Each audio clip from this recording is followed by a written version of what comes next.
Hey guys, welcome back to Travel Hacking 101 series, currently being filmed in Canada, also known as the country that technically does not exist.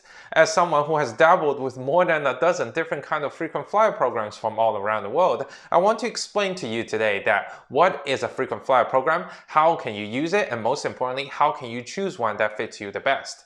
And since you are someone who are probably curious of what a frequent flyer program is, or perhaps just want to do some research before joining one, I want to explain to you all of the details and nuances that a lot of the other people would not tell you.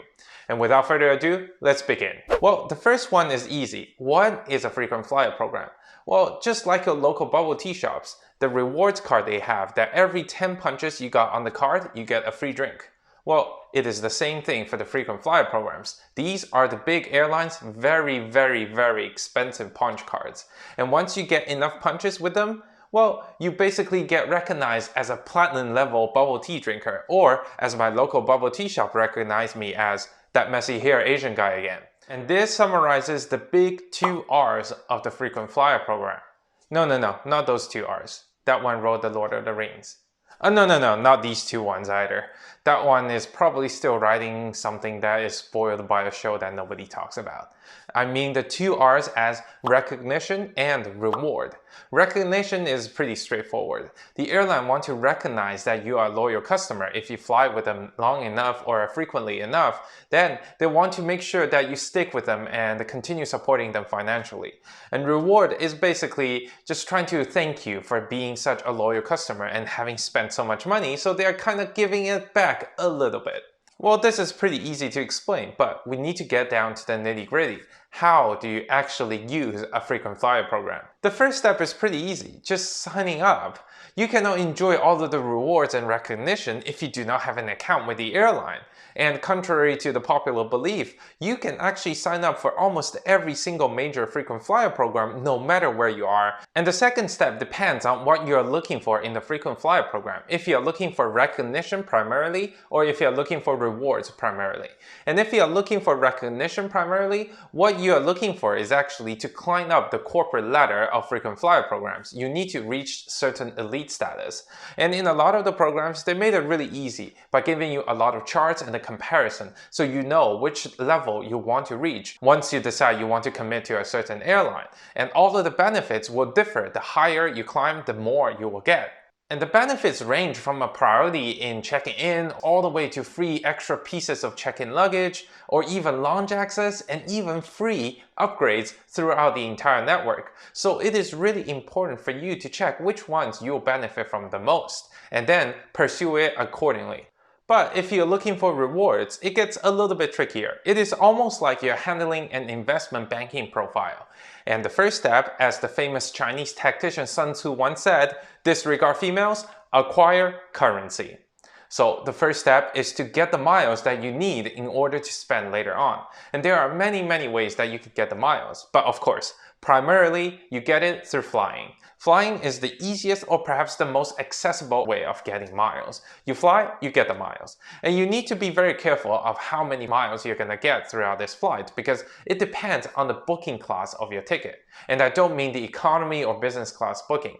An economy has different kinds of booking classes within the airline ticketing system. And you can usually find it within your reservation, either by accessing it online or looking up your e-ticket on the PDF document that they send you in the email. And by doing that, you can check how many miles you're gonna get on this website called wheretocredit.com. So basically, you go up and type in what fare class in what airline you're flying, and it will automatically show you a list of all of the airlines that you can put this mile into and how much you can earn based on a percentage of the distance flown. But of course, a lot of the airlines have migrated into a dollar-based mile system. So it's really important that you look up how much you're gonna earn. And sometimes it can differ by probably 2 times or even 3 times. For example, this ticket credited to American Airlines will only earn a little bit of miles, but if you put it into Alaska Airlines, suddenly the miles you will earn gets doubled.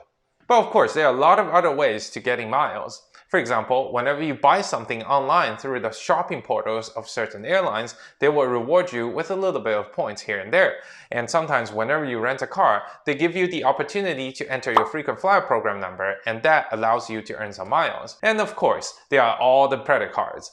The credit cards, I say, it's a really rewarding program, but it's just sad that a lot of the other people like me will not have too much access to it, because almost all of these are targeted for North American residents only, especially those living in the United States. This is because a lot of the American credit card companies have pushed their rewards to their absolute limits. So for a lot of us who are living on the other sides of the world, can only look on and drool. But I would do a quick touch-up and perhaps a warning on credit cards, because a lot of the blogs that you search online whenever you think about frequent flyer programs will usually try to oversell you how good these cards are. Because a lot of them will try to say, oh, they give you 100,000 points whenever you sign up. That is actually not true. Usually, most of them will require you to spend at least $3,000 or $6,000 a month for a consecutive 3 to 6 months in order to earn the first sign-up bonus, which is about half of it, 50,000 points. And then you need to be loyal to this kind of company. That means if you spend additionally perhaps $3,000 or $6,000 throughout the rest of the year after you have signed up, they will give you another 30,000 points. And then you must be asking, wait, there should be another 20,000 points. And that is where they get you, because usually the card requires a tremendous yearly fee, which is about $400 to $600 US. That means a lot of people just sign up and then get the points and then just dip. Well, the tactic that a lot of these credit card companies will do is that they will force you to be loyal in order to reward you the last 20,000 points. So what they will do is actually, if you consume something in the 14th to 15th month of your card issuance, which is your second year, that means you have already paid for your second year's card fee, then they will reward you 20,000 extra points. So whenever you see a blogger advertising 100,000 free points, well, they are not actually free. Usually that will require you to invest in 2 years of that card, and that usually comes with a price tag of $800 to $1,000. So that is something that you really need to look out for. But there is actually another way that a lot of the bloggers are advertising for you to get the miles, which is straight up buying it from the airlines. Yes, you don't need to put your butt on a seat on an airplane in order to get the miles. Nowadays, you can simply take out your credit cards and basically get your miles transferred into your account in an instant. But what you need to know is that 90% of the time, these are very bad deals. This is because a lot of these miles are actually not liquid assets. That means that once you don't have a use for them, they're basically stuck forever. You cannot transfer it back into your wallet or perhaps use it for a lot of the other uses. They only have one purpose, which is to stick in their account, and then the airlines will tell you whatever you can do with it. And the airlines will usually try to devalue it every once in a while. That means that the value of your miles or perhaps your points in the account will gradually decrease over time. But sometimes there are some good deals to be had, because a lot of the airlines will offer seasonal bonuses if you purchase miles directly.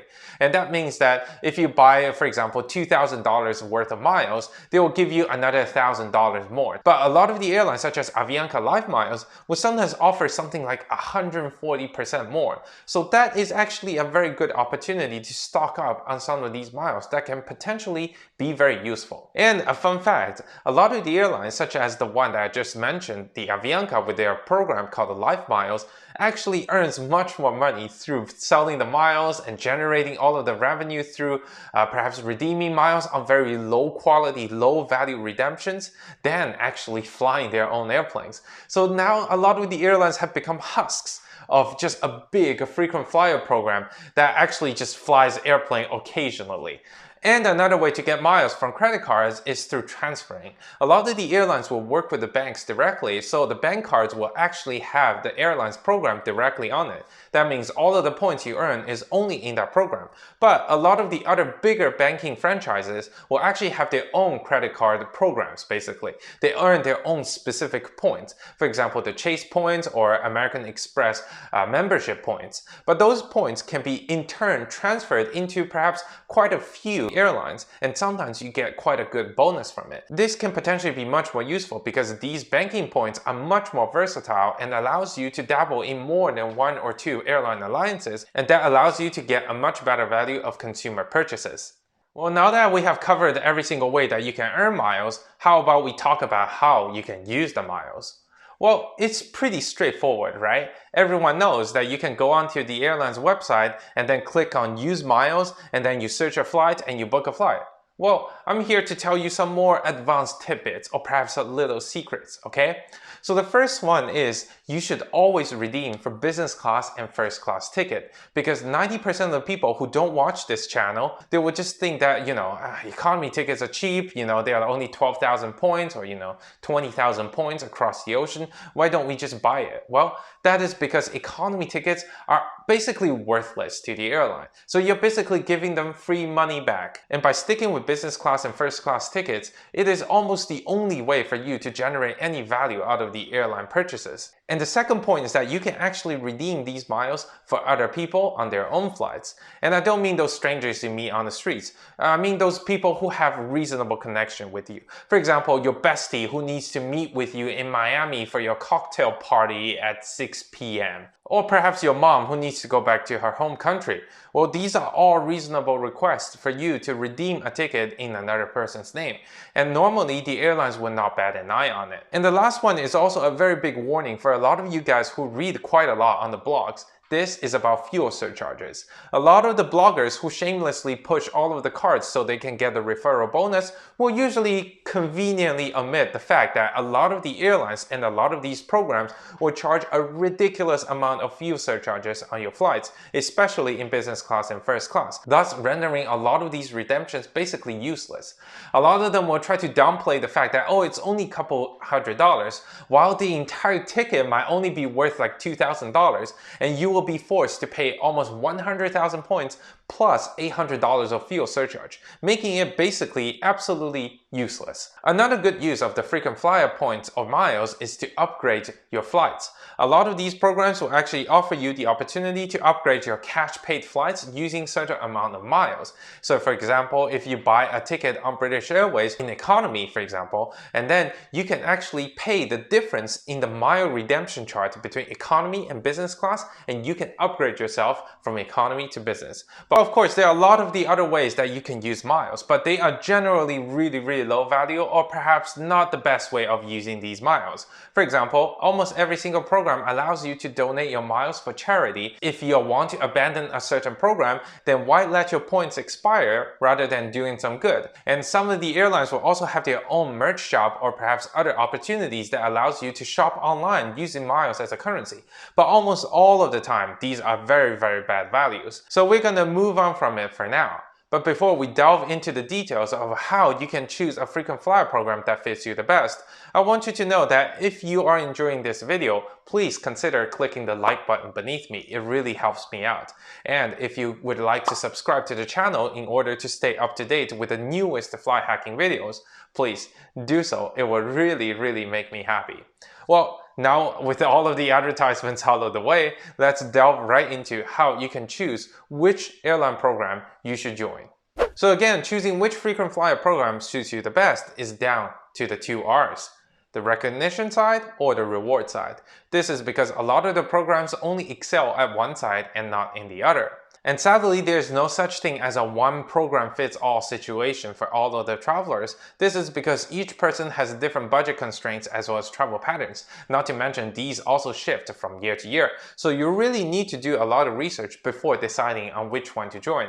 But I can point you to the right direction. And the first step is choosing the right alliance. And if you have not watched my video talking about which airline alliances is actually the best, you can check it out right here. And if you just want to get the gist of it, the idea is that you should stick with Oneworld or Star Alliance if possible. And one way to check which airline alliance fits you the most is simply just pull up the past 10 or 20 trips that you have made and simply check which airlines you flew with. And if you see that most of them are actually Star Alliance, then you should stick to Star Alliance. And if most of them are Oneworld, then you perhaps should choose a Oneworld airline. And if most of them are SkyTeam, you should really reconsider your. Well, with that out of the way, let's move on to step 2. So step number 2 is picking the right frequent flyer program within the alliance that you have chosen. But before I list all of the best programs in each alliance, I want you to know that a lot of these information are only valid at the time of publishing of this video. This is because a lot of the points and miles get devalued almost 2 or 3 times a year, so it is really important for you to do your own homework before choosing the alliance in your final decision. But without further ado, these are some of the best Star Alliance programs, and feel free to pause the video because I have listed a lot of the reasons of why these are some of the best airlines. And then here are some of the oneworld airlines that I think have really good program, and feel free to discuss in the comment section which one you think is the best, because oneworld is probably the best option for a lot of the infrequent travelers who want to get the best value out of their money. And these are the best programs in SkyTeam. So now that you have chosen a program that you want to join, simply sign up and start flying. And whenever you do anything that can be related with a frequent flyer program, such as flying, renting a car, or even shopping online, make sure you find an opportunity to enter your frequent flyer program and then earn all of the recognition and rewards that you deserve. Well, I hope you learned something new today, whether it is the fact that do not trust all of the bloggers who have 20,000 referral links to their credit card sign-up bonuses, or perhaps the fact that Canada is not a real place. And if you did learn something new, please make sure you to click the big like button beneath me and then consider subscribing for similar extra fly hacking videos. And if you have any questions, please let me know in the comment section down below and I will try to do my best to answer all of your questions. And if not, I hope you have a great day and I will see you around.